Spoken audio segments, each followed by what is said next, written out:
Une crise de panique quand s'activent les caméras de la RTI.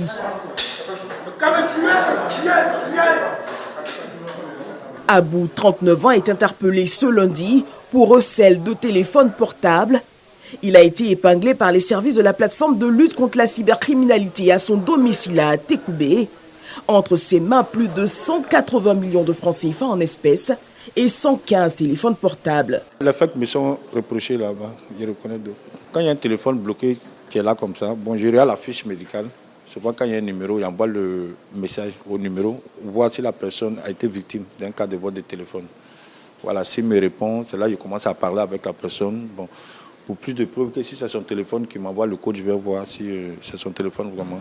Il a passé un essai. L'information est parvenue à la plateforme ce matin de l'une de ses victimes. Abou la traquait depuis quelques semaines pour avoir ses codes. Pour le commissaire de la PLCC, le mode opératoire est bien connu. Lorsque quelqu'un se fait dérober son téléphone portable, quelque temps après, le voleur n'arrive pas à avoir accès au téléphone. Donc, ils vendent le téléphone déjà à ce monsieur-là. Et c'est lui qui rentre maintenant en contact avec les contacts d'urgence de la personne dont le téléphone a été dérobé. Il utilise l'identité de lieutenant Koulibaly de la PLCC, soit lieutenant Koné de la PLCC, soit lieutenant Tano de la PLCC. Il leur dit que dans le cadre d'une enquête, ils ont procédé à une interpellation où ils ont plusieurs téléphones portables qui ont été saisis.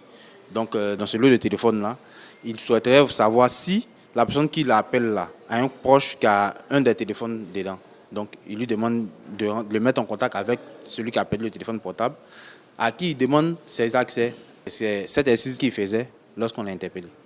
Abou encourt 5 ans de prison ferme pour vol d'informations, utilisation frauduleuse d'éléments d'identification de personnes physiques et détention de plus de 180 millions de francs CFA. L'occasion pour la plateforme d'inviter les populations à saisir les autorités compétentes face à de la cybercriminalité.